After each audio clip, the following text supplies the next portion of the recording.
Welcome back to Two Coffees with the Truth. I'm Sammy and this is Sophie. Just a recap, we like to have conversations on here discussing fundamentalist type religions. I have personal experience in the Latter-day Saints religion. And I was born into the Jehovah's Witness religion. We want to apologize to those that have been listening and asking when we're going to release another episode.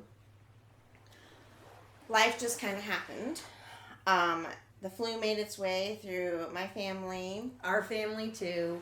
And then the holidays happened, so we just decided to wait till after the new year. And I want to go ahead and apologize ahead of time if there's any coughing from me. I can't seem to shake this cough. And I'm trying my hardest to keep it at bay. It's the same thing. We've both had whatever's going around. I think it's all over the United States. It's not just in our local state because we have relatives that are in different states that have had it. So it's been rough. Yep. But what we were going to talk about is this time. How much do you actually do for your religion? What is it that you personally do? And Or Sammy that you're and I, required to do. right, exactly. Sammy and I have both experienced this in the years that we were in the religions that we belong to, and so that's going to be what we're going to discuss. You know, and also how much does religion get into your personal business, and is it their job to really get into your personal business? So these are just some of the questions that we're going to be asking and talking about today. Okay. Excuse me. All right. So to answer the question above, what and how much do you do for your religion? Most people would say, I go to church once a week, give what I can, and try to be a good Christian. Maybe they'll sing in the choir, be part of kitchen duty for after church services, or help in the food pantry by packaging groceries for those in need, other kinds of community volunteer events, teach in Sunday school, lead a Bible study. And the Jehovah's Witness organization, if a member works construction or as an electrician, they may have to offer their services for free of charge to the church for maintenance purposes. And likewise for other people with trade skills. And that's not normal.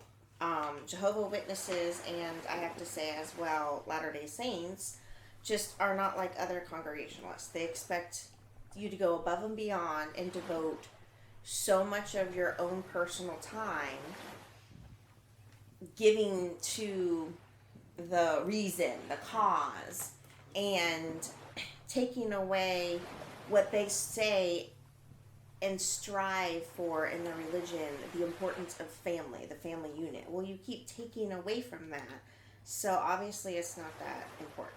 Exactly. Excuse me. And whenever we're talking about the family reunion, that's what powerful nations are built on, is the family structure. Mom, dad, children. The nuclear family. Exactly. That's what the United Nations was founded on. And whenever you take that away, then you don't have a strong structure. And that's what some of these religions have done, especially Jehovah's Witnesses. I know whenever my family, well, I'm the only one in my family that's not in, but each person is expected to believe they can never do enough. In fact, they would actually print articles in their magazines, the Watchtower and Awake, highlighting how, I remember this one article was about this woman who was in an iron lung, yet she was pioneering. Pioneering means proselytizing. And you count the time whenever you're talking to someone about the religion and trying to, reason with them and get them to believe your way. As long as you're talking about that, then you count that time and then you turn it in. Well, pioneering back then was 90 hours a month. It's been reduced to 70 now. Yeah. But my point is, people work full-time jobs. They have families. They take care of kids. And your day's gone. But this woman was in an iron lung, and if she can pioneer, you can too. It's like, are you freaking kidding me? Are you serious?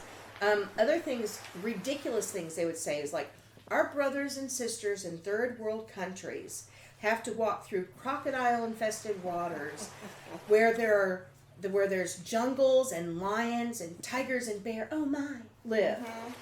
And so they face this. They face death just to get to the meetings. How do you, brothers and sisters, show your appreciation? You know, speaking here in the United States, and you know, people may live 4 or 5 miles away from their quote unquote kingdom hall or meeting places. So this is how they make it sound. Mm-hmm. You need to make sure you're at every meeting, because there are people who they risk life and limb to get to the kingdom hall. Well, it was similar for being LDS as well, for the temple work that you're expected to do.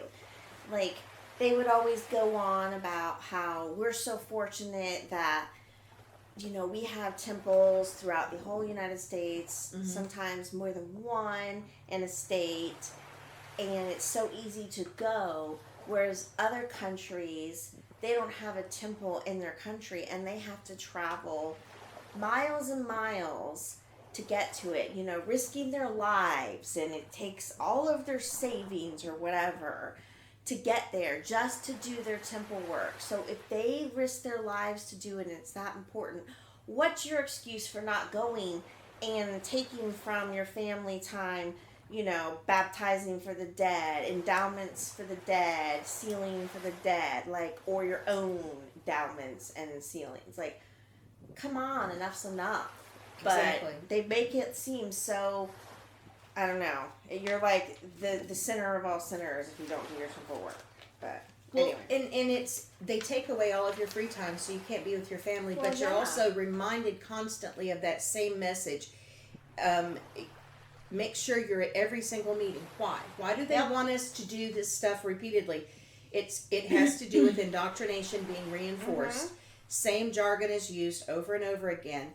And the crocodile-infested waters, what the governing body has put out over the years in their literature about that is these type of things people are waking up to because they're pulling their heads out of the sand. But whenever you live in a place like that where there's crocodile-infested waters and you have to cross something, it's location. It's real estate. You know, if you live in Africa and you have to cross that, well, you have to cross it when you go to the market too. Right. It's just You their have way to of life. cross, right. You have to cross it whenever you go to a friend's house. And anytime you leave going that direction, you got to still cross it. So they make it sound like, you know, it's their actual life that they're putting in jeopardy whenever these people are used to doing it. It would be the same thing, so for example, if you lived in Texas, North Carolina, or Florida, you know, I could technically say if I went to Texas and was walking close to bodies of water, I could say, I'm risking my life right now walking by this part of the river. I could take pictures of myself and say, my life is in jeopardy. I mean, it kind of the same thing. You know. I get it. But it's ridiculous. And what they do is they do this as a form of control. Absolutely. Keeping Guilt trip you into it. 100%. Oh my God. Anything. Okay, let me just say something right here. So, any religion I ever was a part of, no matter, you know, Primitive Baptist, non-denominational, LDS, any one of those, and I think Lutheran for a little bit too. No, not Lutheran, I'm sorry, Presbyterian. Presbyterian. Anyway, any one of them, anything that was ever really fun, you really enjoyed it, it was just pure pleasure, they always made you feel guilty for that. It's like you are not allowed to feel joy unless it's from worship, you know? Jehovah's Witnesses, same. Of course, no holidays. Yeah, And that's there horrible. children literally don't have a lot of joy because of the way that it's structured, and it's just it's a very sad thing. It's a very sad thing. But you know, the reason why they do this, they keep people dumbed down. It won't be. They won't. They aren't smart enough to think for themselves, or they say things like the governing body knows best. They don't get an education. They isolate families. Oh, and yeah. Repeated week after week indoctrination. They keep the members busy so they don't have time to investigate the accuracy of what they're being told and fed. I remember one governing body member said one time at a convention, Armageddon is just around the corner. We don't know which corner, but it's around the corner. I mean, that's so dumb. It is. It's a really stupid thing to say, but everybody keeps doing the bidding of the governing body. I know for myself, my schedule growing up, whenever I was in school, was Monday study for Tuesday meeting, attend Tuesday meeting, Wednesday study for Thursday, go to the Thursday meeting, Friday prepare for Saturday proselytizing or going in service, and then Saturday you also study your watchtower for question and audience participation at the meetings. So there was no time for anything other than studying for meetings and going in service or proselytizing. Homework was secondary. And then also everybody was encouraged to volunteer their time, cleaning, painting, doing needed repairs.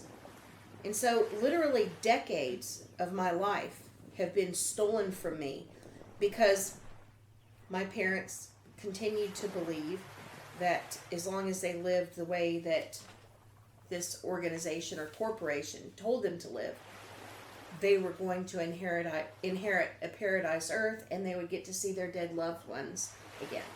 And what Jehovah's Witnesses say is going to happen is not going to happen. They've wrongly predicted, I should say.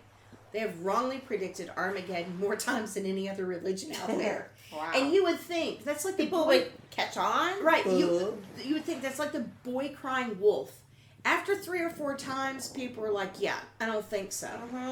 You know, and even though the last time it was whatever, we've got some stuff going on right now, but it's not the Armageddon they describe. All right, so going back to what you were saying, in the LDS religion, if you're raised in the religion, you're supposed to go on as a young man to do your missionary work, like right after high school for the first 2 years. And females that want to do missionary work are encouraged to go when they either finish college or when they're 20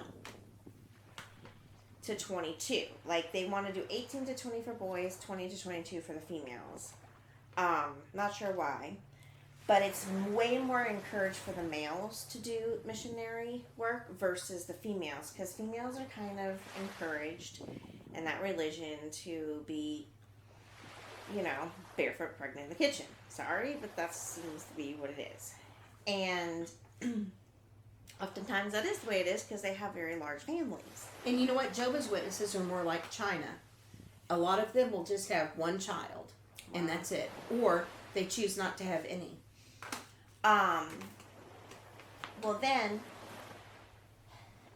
so you have to give up 2 years of your life, right, to go serve, and it's, you know, trekking is what they call it. These are the ones that go out and knock on the doors and try to share the gospel and the Book of Mormon and get you to come in and do the 5 steps before you can be baptized into the religion and yada, yada, yada. Once you're a member of the church and you made those steps, before you can become worthy of temple, you have to earn a temple card, okay? And that's a year after you do your, a year after you're baptized. Then you can get your temple card to go on and do your endowments and then your sealing, depending on where you are in your life. A sealing is a wedding in the Mormon church. But anyway, so to get your temple card, you're required to go to service every Sunday, which is 3 hours. And Oh my usually it's God. one building that has a few different wards that meet there. So it's anywhere from 8:30 to 4:30. Church is happening depending on what time you're slotted, and every new year it changes. So it's sucky. But anyway, so the first hour is where you have your sermon. I forget exactly what they call it. And then you go on to your, depending on where you are in your religion journey with the Mormon religion, you go on to different classes, okay? And you have to study these books that are not the Bible or the Book of Mormon and all the things that go along with that. It's other books about the prophets and mostly Joseph Smith. And you had to read certain chapters during the week in order to be able to stay on top of it and answer questions. Then, Relief Society had a meeting after that, and priesthood, where the men were separated to priesthood, women into the Relief Society. And then we have our requirements monthly for that. And then service in the Sunday, school and whatever for the kids, nursery. And then other children ages on up through young adults. Like, we're all involved giving time just so we can get this temple card, so we can be endowed and then worthy of an eternal life in the highest realm, celestial realm. It's just, I don't know. I don't like it because it steals your time. They promote you having a more simple life. Like, it's almost frowned upon to be very well off in that religion in some areas. Not all, but some. And I just don't understand that. Like, let's, the woman has to stay home, cook, clean, raise the kids, and the man earns a living. You know what I mean? And it's very much, he's the head of household, yada, yada, yada. I just don't, that doesn't fit the society we live in anymore. And I just don't. No, not especially. That's whenever fair. That women can't get educations. Right. Like men are. But like what we had talked about before, the Hebrew word that God uses for women, he referred to as himself. Was it Ezer Kaligdai or some? I can't remember exactly. But anyway, it literally translated as a compliment or helper. So the way that God views women and the way that the church views women is two very different things. But it's all about what you can do for the church. Greed. I know it's it, greed, power, Serving themselves. money, and control. I remember growing up attending, they would have what they called quick builds. Excuse me. So a bunch of members would get together, and many of them were skilled construction workers, electricians, plumbers, because that's mainly what Jehovah's Witnesses will do is vocational tech training for schools. So they would come in, and they would buy the materials, and they had the blueprints, and the church members would build it for free. Nothing, Wow. It was all that they paid for was the materials and then whatever permits they needed. And that's a really smart thing for the governing body members to do, because after a while, congregations used to belong to the congregation because the congregation paid for it. Right. But the governing body moved in and say, no, we want all of this property put in our name. So now it's in their name. So if a Kingdom Hall is sold, they get, and they didn't really do anything. I mean, sometimes they would make a loan out with interest, and the congregation would pay it back to jw.org. Excuse me. And then they would even do this, which I found to be very offensive. Once the Kingdom Hall was paid off, they would read a letter. The elders would read a letter from the platform, and they would say, we'd like for you to still continue making that payment as if your loan was not paid off. So it would be a contribution. So in other words, if you can afford to pay the payment every single month, then why don't you keep paying as a contribution to the society? Excuse me, or to jw.org. And I just had a really, whenever I heard that letter, I didn't like it at all. I mean, it's the equivalent of once your home is paid for, your bank saying, hey, make the payments and just give us that money. Isn't that right? How is that even fair? And money is funneled into this corporation it's unreal because people are told to give. They're constantly saying, we need more. We're doing construction. Really? Are you serious? No. How about the millions of dollars you guys are having to pay out to victims of child molestation? Well, then, with the Mormon church, in order to be able to go to temple, to earn your temple card to go to temple and do these things to complete your journey, you have to tithe 10%, no matter what that costs you. 10%. I want to know where all that money's going. Mm-hmm. That's what I'd like to know, because we have to give up our time to clean the church building and everything instead of just hiring like a cleaning crew. Like, why can't that be something they do? Mm-hmm. Jehovah's Witnesses were the same way. In fact, I remember some years back, probably several decades back actually, the Watchtower Corporation wrote a letter to, I guess it was all congregations, and they were telling them how to clean, like how to clean the bathrooms. In case somebody comes to the Kingdom Hall and they have AIDS, and just like about using bleach and the specific way of cleaning it, and I'm like, there's cleaning products out there that kill 99.9% of everything. Spray that on your toilet and you're going to be fine. Right? But it's like they think the Congregationalists are just absolute imbeciles, and then all the while, more money. Yep. We need more money. And these guys, they have their own podcast, or it's on Roku. Excuse me. And these guys wear Rolex watches while begging for donations. That sounds like those TV evangelists. That's exactly that are dripping in their jewelry. And they have, you send a check to da-da-da-da-da. Yeah, and most of them will have a pinky ring going. Oh, lovely. Whatever ring is not on their ring finger, and that we'll get into that in another time. Okay. But some of them wear what's called mirror rings because it can flip over. You can flip the top of the ring over, and something is hidden on that. But if you just look at the ring normally, it looks just like a gold piece at the top. But that's for another time. But anyway, it's all about. Sounds like with Mormons and Jehovah's Witnesses, it's all about how much they can suck from you. It absolutely is. The most that I've ever seen in any other religion, except maybe Catholicism, but theirs is a little bit different. Mm-hmm. I remember whenever I was a kid, people would go on vacation. Back then, we're talking 80s, late 70s into 80s.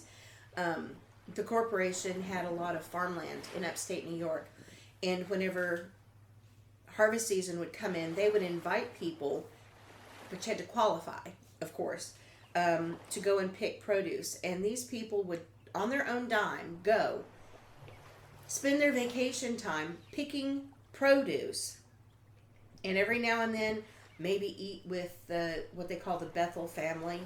The governing body doesn't eat with the Bethel family, though. They have their own place and they eat there. But anyway, they would come back and they would get on stage at the local kingdom halls and talk about what a privilege it was to go and pick vegetables and be around good association.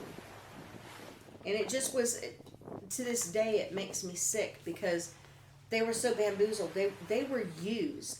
They drove. And they gave their vacation time for someone who really did. They don't care about them. Governing body members do not care about Congregationalists. That's terrible. They're just there for the money. That's all they're there for is the money. And there's nothing biblical to support these men or the chosen ones of anything. Right. Just like in your religion where, you guys studied the founder of the Mormon Church. Joseph Smith. Yeah,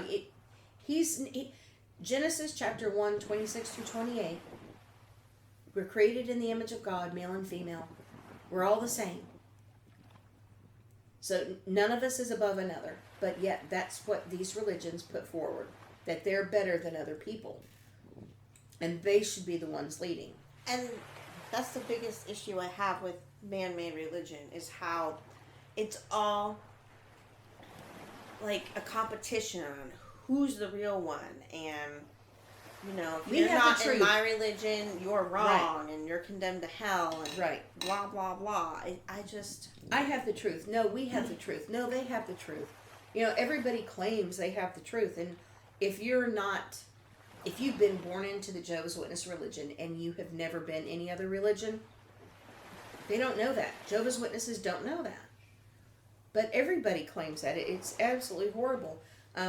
And also, I would like to state that the way that volunteers are treated within the Jehovah's Witness Corporation is horrible.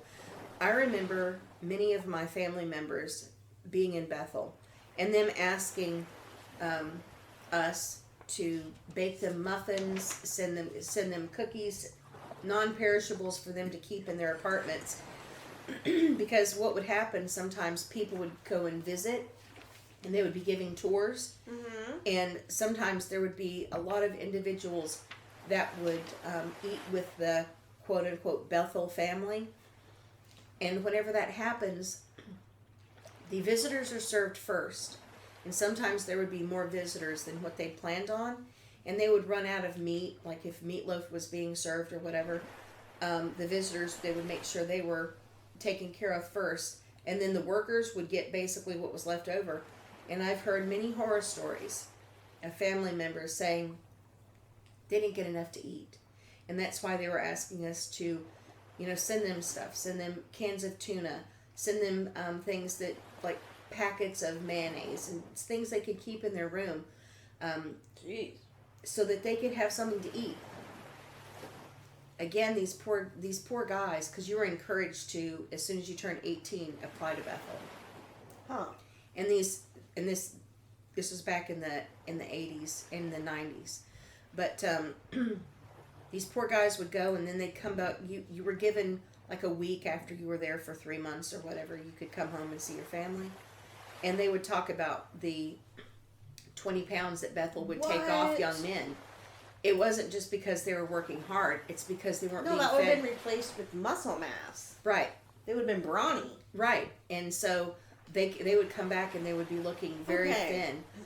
And I'll also add to that they were given, and this is years ago now, excuse me, I'm thinking around the 80s or so, they were given a stipend of $40 a month. That's like less than $1 a day. Is that not slave labor? Yeah. But they would say that just goes right along with communism. It does. But they would give the members that because they would say, well, that's what your subway fare will be, so you can get to all the meetings. But okay, but that's like, and they would work 40 hours or more a week. That's like abuse and neglect. Neglect because you're not feeding them and supplying them with basic needs, and you're working them to the bone, obviously. Mm-hmm. And it sounds like you're sending them off to a concentration camp because they come back like emaciated, because these aren't heavy guys. Mm-hmm. Most of these guys are probably already lean, and now they just look like skeletons. Mm-hmm. I remember several young men coming back, and it's like they had a totally different look about their face. Very gaunt, right? Yes. And almost haunted like eyes. A sad, like they wanted to come home, but it's like a haunted eyes. Right. And then it was, excuse me, it was like, they didn't want to go back, but then how do you say, I don't want to go back to Bethel, because everybody's like, we're so proud of you, we're so proud of you, but, it's not really what they thought it was going to be. And so, but that's the way it is with everything Jehovah's Witnesses do.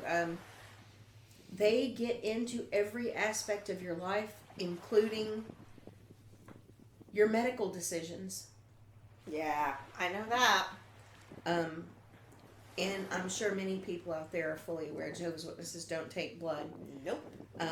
And this is rough because it can put a doctor in difficult positions whenever someone's hemorrhaging. Especially when it involves a pediatric patient. Expectant mothers, victims of, or I shouldn't say victims, but people who have hemophilia. If you're in a car accident, I mean, these are emergency situations that require a blood transfusion, and whenever Jehovah's Witnesses don't take it, and there's surgery in general. Right, exactly. I remember whenever I was growing up, there was a couple who had a child, and as a newborn, he needed a blood transfusion. I forget the reasoning behind it, but I remember my parents spoke about how badly they felt about this family, and they had us praying. The hospital got a court order and gave the kid blood to save him. And looking back now, my thought process was, if saving our life meant getting a blood transfusion, no way. So they basically Jehovah's Witnesses say that blood is more important than someone's life.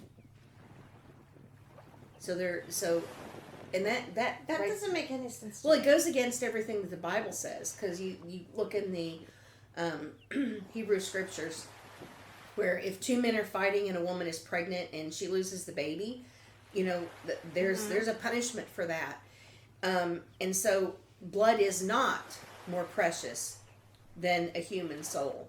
But their whole basis for not accepting blood is based on Acts chapter 15, 28 and 29. Excuse me. And that scripture says, "It seemed good to the Holy Spirit and to us not to burden you with anything beyond the following requirements. You are to abstain from food to idols, from blood, from the meat of strangled animals, and from sexual immorality. You will do well to avoid these things. Farewell." So what does this have to do with blood transfusion? It's not speaking of giving life to somebody who's in crisis. This is like bloodletting. Like, I cut my wrist and bleed onto this, or the blood of an animal or something. That's not the same. Well, the scripture, I think, is referring to blood from an animal that's been killed in a pagan ritual, blood sacrifice. Exactly. And whenever someone needs a blood transfusion, that has nothing to do with anything other than the individual who's giving blood going to a blood bank, and it takes their time, and that's all that it takes from them, They're going and they're giving blood. Jehovah's Witnesses have a warped view on this. They'll take fractions, blood fractions, but they will not take whole blood cells, red cells, white cells, plasma, and platelets. But the fractions derived from red cells, white cells, plasma, and platelets is okay to take. Yeah. So they'll take a fraction of it. It's a completely irrational line of thinking that makes zero sense. Right. It's still, even though it's a fraction of blood, it's still blood. It's diluted. Where does the fraction come from? It comes from the same person that donated their blood at the blood bank. So if anyone's shaking their head now, join the club, because it's stupid. And they can no longer explain or make that scripture believable that, a person shouldn't have a blood transfusion to save their life, especially whenever none of that was happening back in Bible times. There wasn't a word for blood transfusion. No. It has nothing to do with idols and sacrifices and stuff like that. It's ridiculous. So I'm going to backtrack to how they feel blood transfusions are bad. It's a huge, mortal sin, right? Mm-hmm. So when I was in college, there was a classmate who, she spoke up in class when we were talking about this topic, and she was a Jehovah's Witness, and she says, to me, if I were to ever have received a blood transfusion, let's say I wasn't conscious, no one was there to speak on my behalf, and it was given to me, I would be so upset. It would be equivalent to the violation you feel as if you're raped. She literally compared receiving a blood transfusion to rape. I'm sorry, but that is insane because a blood transfusion is not a traumatic thing. It involves a needle and it goes in and that's it. The biggest trauma is hitting a vessel or hitting your vein with the... Or something happens and you have a reaction, okay? But it's all very controlled environment. Mm-hmm. Rape is an act of utter violence, Mm-hmm. and it can end your life even. Like, Mm-hmm. you literally could be left to die after such a horrible act was done to you. I would like to see this girl sit in a room with an actual rape victim and say that to their face. Oh, the rape victim would claw her eyeballs out. Like, can you even... I'm sorry, but I get it's a level of violation for you. I respect that. I'm not going to force a blood transfusion on you, okay? But to equate it to that of a rape victim, no. I just can't stand for that. My thought process on that is if you want to be dumb and die, then that's Right? fine. But don't push your belief system onto others and make them... Why?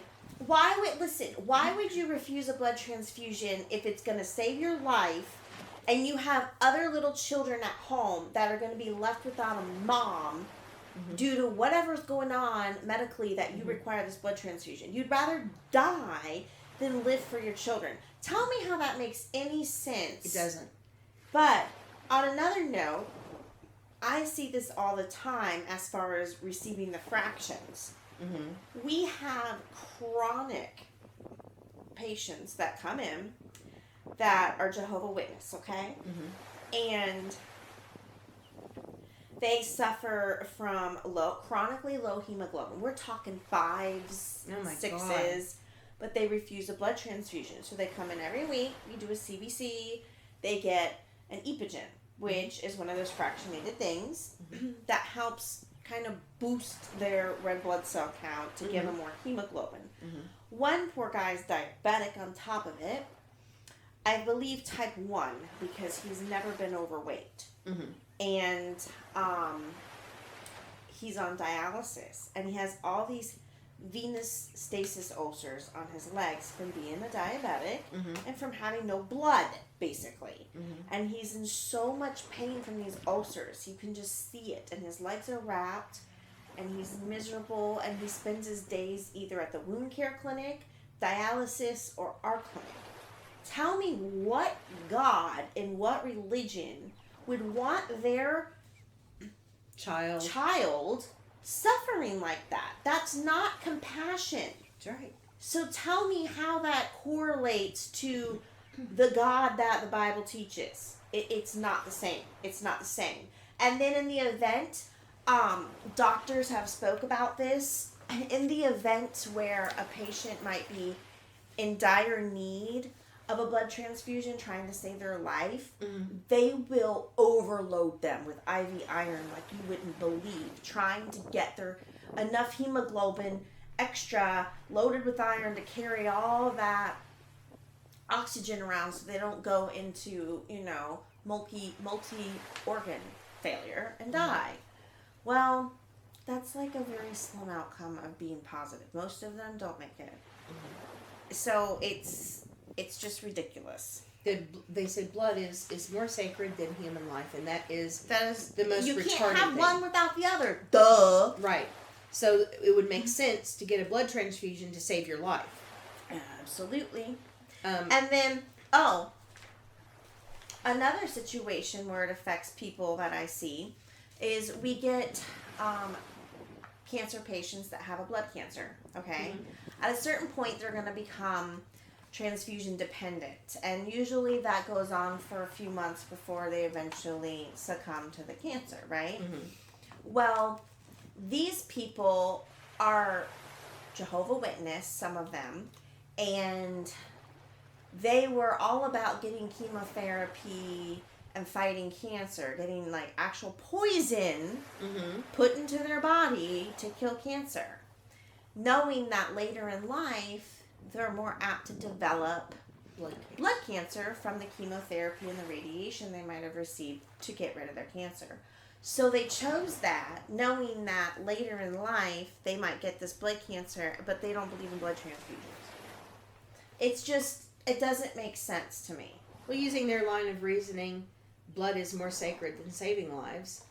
And if you refuse blood, it trumps respecting and saving that life. So what comes across is a line of reasoning that life itself is less important than blood.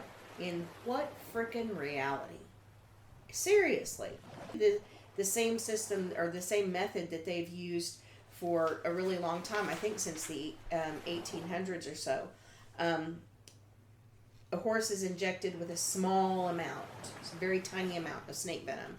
And then the horse's immune system is activated, antibodies are released to fight the snake venom. Plasma is concentrated and purified into the medication, and then it saves people's lives who've been bitten by snakes. Childhood vaccines vaccines have anti-venom. COVID vaccines, not anti-venom, blood fractions. And childhood vaccines have, as well as COVID, have fractions. So, I mean, it's so if you get a vaccine, isn't that getting a blood product? Yes. So it's like fractions. It's almost like, okay, I have a patient who's a diabetic, and I say, don't eat sugar. And so they're like, okay, I won't eat sugar. And they come back, and their A1C is through the roof, and you're like, I told you not to have any more sugar. Well, I've not eaten any sugar whatsoever.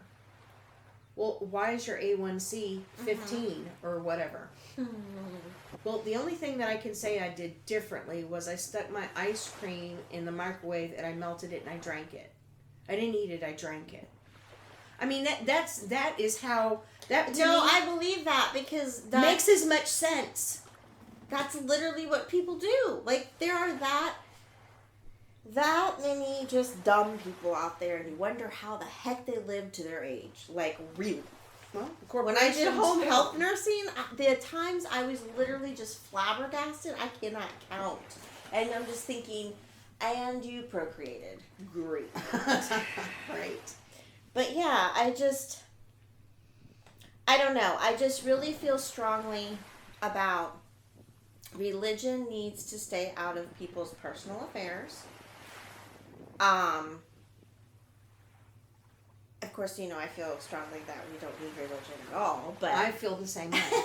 But it's not, they don't need to meddle. They like to meddle, and to me that makes it nefarious, and gives them more power and control, which is what they want, so you can become drones, so the New World Order can happen. And you can give them and all your money. You never question them. Right. All of these people giving donations to these churches, and they're preachers or governing body members or elders or whatever they call the high ups. Tailor-made suits, Rolex watches, gold jewelry. I've seen governing body members' wives at conventions before, and trust me, they weren't wearing clothes from Walmart, Kmart, right. And their purses weren't from TJ Maxx. So, they're living high off the hog, so to speak. And they don't do anything. They claim they do things for the sheep. What they claim to do for the sheep is to give them this promise of paradise. Everybody's going to be killed, but Jehovah's Witnesses, and maybe some who convert right toward the very end. Only God can read hearts, but the majority of mankind is going to be killed. So they're talking about a worldwide genocide, them being the only ones to survive, and then at some point in time, everybody's going to clean up the earth and make the earth a better place, and then their dead loved ones are going to be resurrected. I'm sorry, but that's not possible. Well, and you say, well, with God, there are all things that are possible. Well, there's a lot of things that we don't know about. Right. There's different physics. You can go and talk about physics. There's a lot of things that we just don't understand yet. But someone who is no longer breathing, and that's just not, I don't foresee that happening. Well, in the LDS church, it's like they put it all on us. It's our responsibility to save the world. Not only living by sharing the gospel, and bringing them to church. Mm-hmm. But when they're dead, and when we're dead, like, we're supposed to, after we pass on, it's believed that we are in the spirit realm and we are doing the missionary work to get things ready for the second coming and save those souls that haven't been saved into the right religion. There you go. Again. Latter-day Saints. Right. Because all the other religions are secular and, whatever.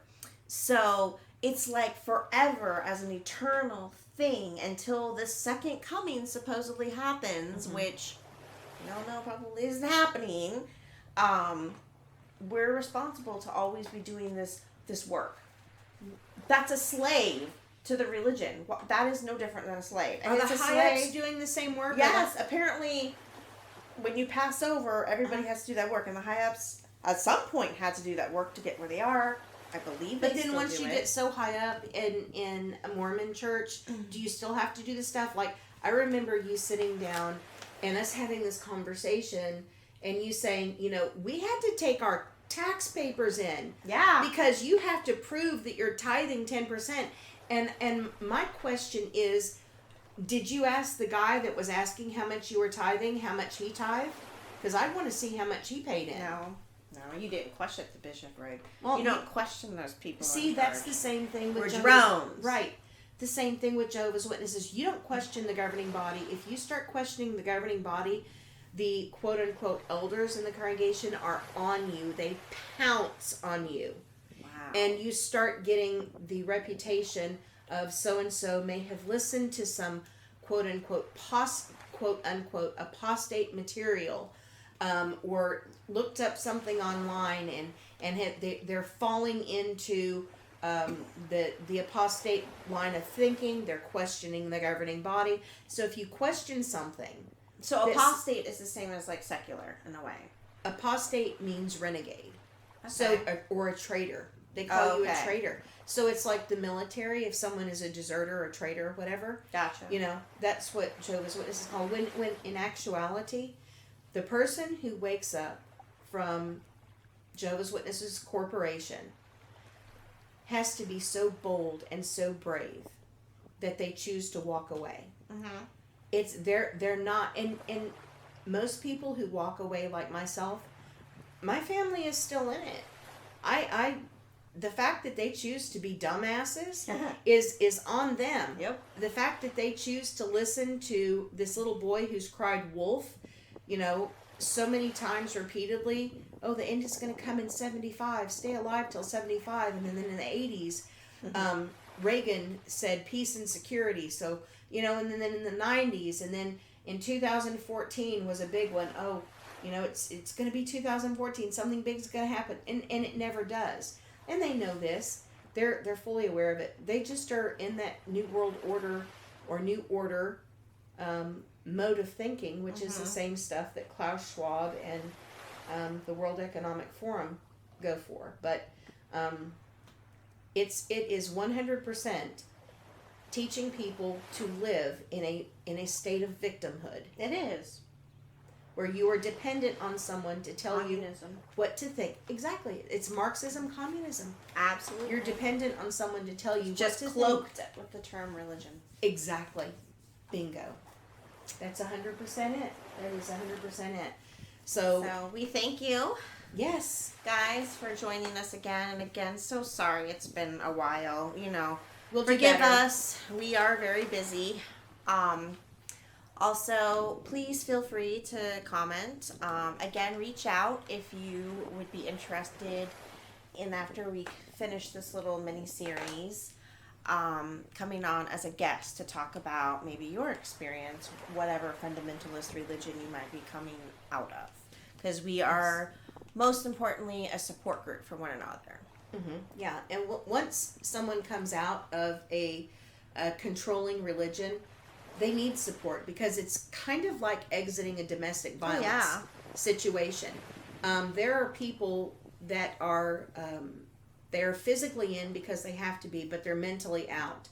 And some young people because they've not attended college, they can't be on their own. Right. You know, there's a bunch of these individuals that are having to live the life because they can't escape it. And we live in America. Mm-hmm. There is freedom of religion. And if you want to walk away from your Should be able religion, to. it is your right to do so without Mm-hmm. punishment, without backlash. Jehovah's Witnesses will eventually answer for this at some point in time. I have full faith in that. And people are going to start waking up, because without the people, that religion would fall. They would, Oh, they would yeah. go bankrupt. Oh yeah. And it would be interesting if everybody just did a walkout and said, Wouldn't you know it? what? We're sick and Would be tired of you interesting. controlling us. I wish people would wake up and that would happen. But anyway, next time we'll be talking about other topics of the same thing. Just our experience with being in these controlling religions, and hopefully we'll see everyone next time around. All right, you guys take care. Bye bye.